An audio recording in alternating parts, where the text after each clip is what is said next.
الحمد للہ وکفی وسلام علی عبادہ الذین اصطفی۔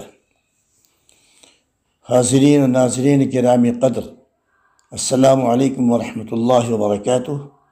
آج کی مجلس میں خانہ کعبہ، مسجد اقصیٰ اور گنبد صخرہ کی تعمیر کے سلسلے میں کچھ عرض کرنا ہے۔ عرض ہے کہ پہلی مرتبہ خانہ کعبہ حضرت آدم علیہ نبی جناب علیہ السلام نے تعمیر فرمایا تھا۔ پھر مدت دراز گزر جانے اور سیلاب نوح کی وجہ سے منہدم ہو جانے کے بعد اللہ تعالیٰ کے حکم سے اسے دوبارہ حضرت ابراہیم علیہ السلام اور حضرت اسماعیل علیہ السلام نے تعمیر فرمایا اور شہر مکہ کو آباد کیا۔ حضرت ابو ذر کی حدیث کے مطابق، جو کہ بخاری مسلم میں ہے، ابراہیمی کعبے کی تعمیر کے 40 سال بعد حضرت ابراہیم علیہ السلام کے پوتے حضرت یعقوب علیہ السلام نے بیت المقدس میں ایک مسجد یعنی مسجد اقصیٰ تعمیر فرمائی۔ پھر بعد میں اسی مقام پر حضرت سلیمان علیہ السلام نے ایک شاندار اور پائیدار مسجد جنوں سے تعمیر کروائی، جس کا ذکر قرآن حکیم میں ہے، جس کو ہیکل سلیمانی کہا جاتا ہے۔ ہیکل کے معنی معبد و مسجد کے آتے ہیں۔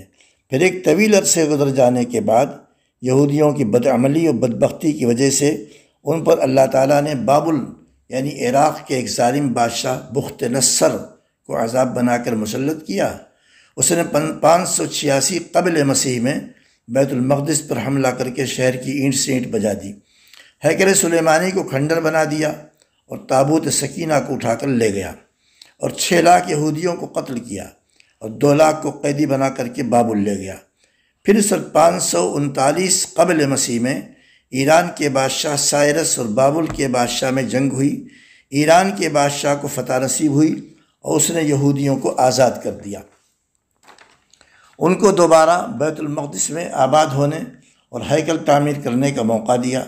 پھر کچھ عرصے کے بعد روم کے بادشاہ ٹائٹس نے بھی بیت المقدس پر چڑھائی کر کے لاکھوں یہودیوں کو قتل کیا اور ان کے دوسرے ہیکل کی بھی اینٹ سے اینٹ بجا دی۔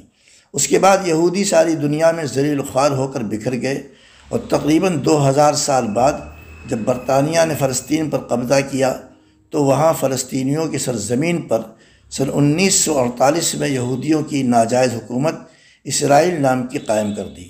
حضور آقائے کائنات صلی اللہ علیہ وسلم کی حیات طیبہ میں اور نزول قرآن کے زمانے میں بیت المقدس میں کوئی ہیکل اور مسجد نہیں تھی، اور سورہ بنی اسرائیل میں واقع معراج کو بیان کرتے ہوئے جسے مسجد اقصیٰ کہا گیا ہے، اس سے مراد وہ مقام اور وہ جگہ ہے جہاں حضرت یعقوب اور حضرت سلیمان علیہ السلام نے ایک مسجد یعنی عبادت گاہ بنائی تھی، کیونکہ اصل مسجد زمین کا وہ ٹکڑا ہی ہوتا ہے جو نماز باجماعت کے لیے خاص کیا جاتا ہے۔ عمارت تو ایک علامت ہوتی ہے، چنانچہ بابری مسجد کی جگہ مسجد ہی رہے گی، خواہ وہاں کوئی مندر تعمیر کر دیا جائے۔ حضرت صلی اللہ علیہ وسلم کے عہد مبارک میں بیت المقدس یعنی یروشلم پر عیسائیوں کا قبضہ تھا، وہاں ان کے بہت سے گرجا گھر وغیرہ تھے۔ آپ صلی اللہ علیہ وسلم جب مکہ مکرمہ سے معراج کے لیے تشریف لے گئے تو قرآن کے مطابق آپ کی پہلی منزل وہی مقام تھا جس کو مسجد اقصیٰ کہا گیا ہے۔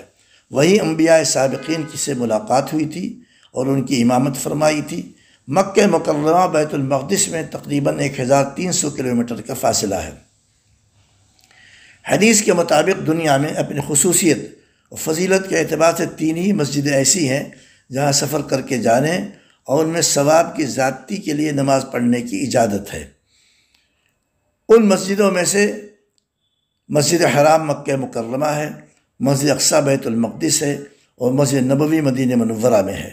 حرم مکہ میں ایک نماز کا ثواب 1 لاکھ کے برابر ملتا ہے، اور مسجد اقصیٰ اور مسجد نبوی میں ایک نماز کا ثواب ایک روایت کے مطابق 50,000 نمازوں کے برابر ملتا ہے۔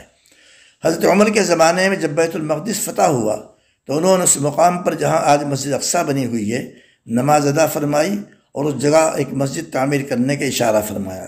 چنانچہ سن 74 ہجری میں عبد الملک ابن مروان نے اپنے زمانے خلافت میں موجودہ مسجد اقصیٰ کی بنیاد ڈالی، لیکن مسجد اس کے زمانے میں مکمل نہ ہو سکی۔ اس کے بعد اس کے بیٹے ولید ابن عبد الملک نے سن 86 ہجری میں مسجد کو مکمل کیا۔ پھر بعد کے زمانوں میں مرمت و تزئین، آرائش وغیرہ ہوتی رہی۔ مسجد اقصیٰ کی گنبد کا رنگ سرمئی ہے، مسجد اقصیٰ کا احاطہ بہت طویل و عریض ہے، اسی کے احاطے میں قبہ صخرہ واقع ہے جس کا رنگ سنہرا ہے۔ تحریک حماس وغیرہ والے فلسطینی مجاہدین مسجد اقصیٰ اور اپنی زمین اور وطن کی حفاظت کے حصول کے لیے اسرائیل سے لڑ رہے ہیں۔ اہل اسلام پر لازم ہے کہ ان کی ممکنہ مدد کر کے مسجد اقصیٰ کی حفاظت کریں۔